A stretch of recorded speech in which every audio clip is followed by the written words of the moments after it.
we have another important speaker, a resplendent luminary, I would say, Dr. Frank Kaufmann. Dr. Frank Kaufmann is known to me as the former editor of Dialogue and Alliance, a very prestigious magazine published from New York.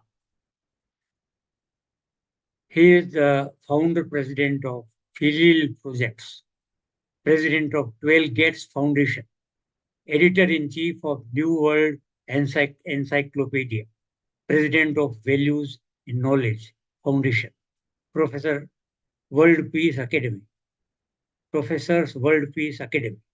and the Settlement Project. Frank publishes commentary on government, religion, and culture and society on a number of platforms, most recently Medium. I invite Dr. Kaufmann to enlighten us about what he thinks about the present crisis that we are facing.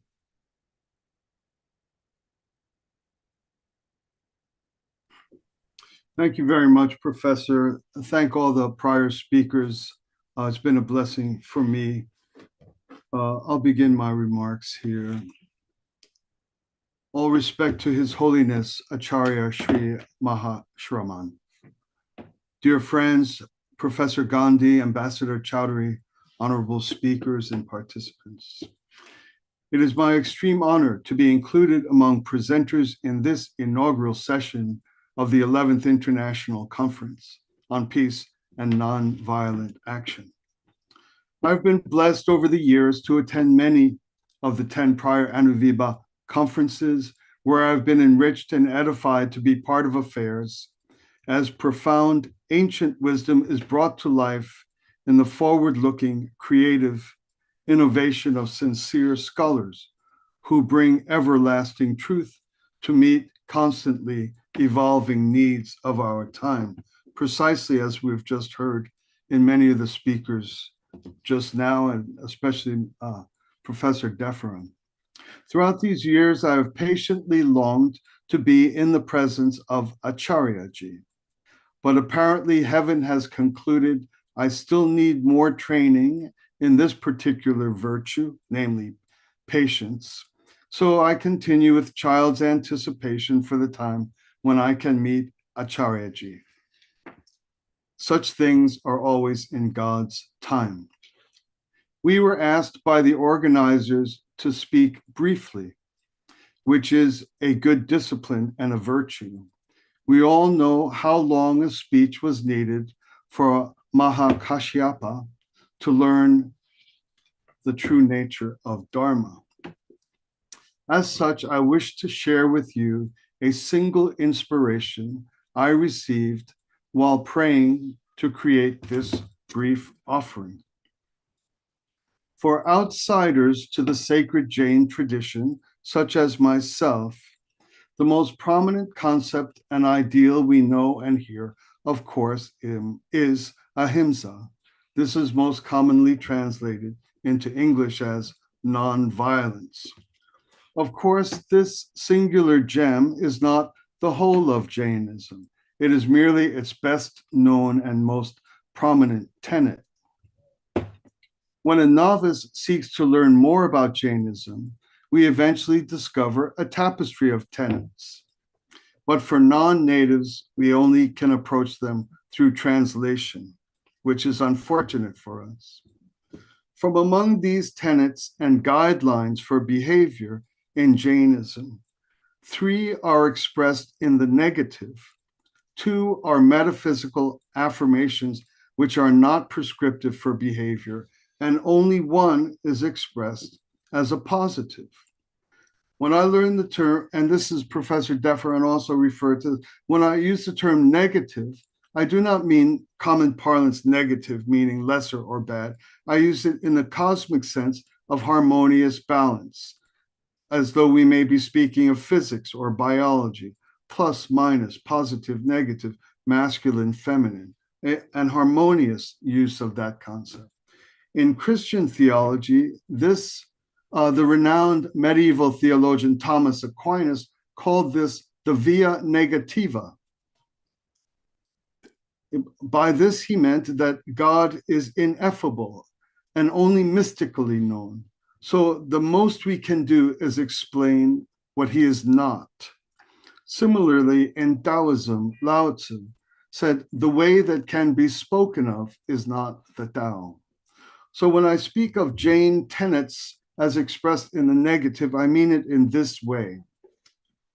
The novice asks, yes, I understand non-violence, but after non, then what?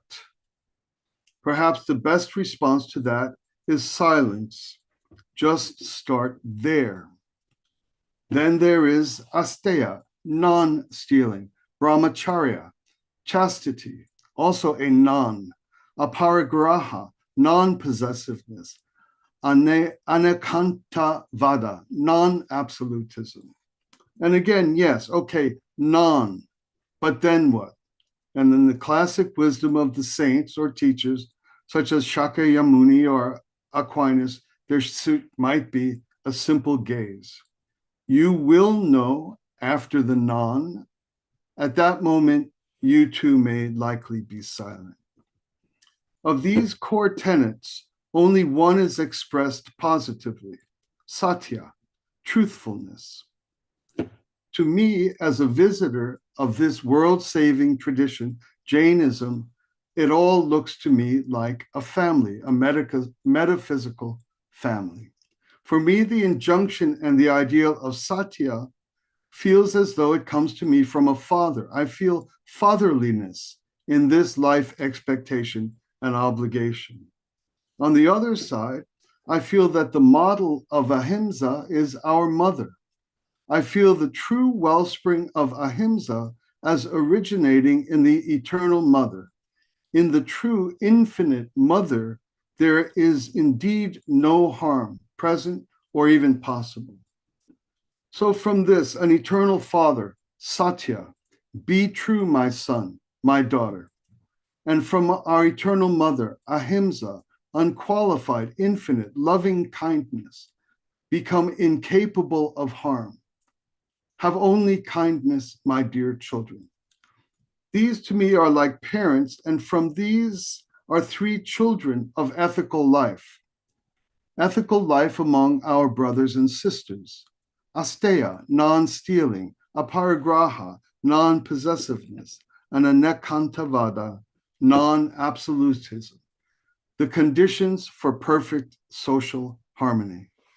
Satya and ahimsa are vertical, feeling, spiritually descending as the way from the infinite divine.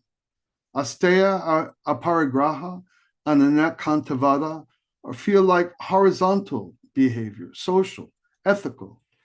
Together, this family of five walks through the cycles of samsara until not just for me and not just for my family, but for all beings to eventually dissolve into the bliss of moksha.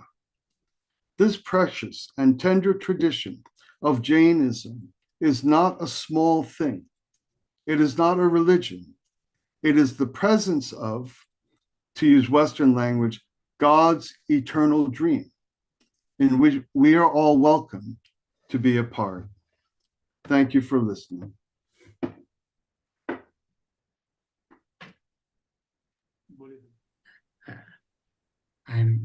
I'm grateful to you for sparing your valuable time to come and tell us beautiful things. So thank you very much.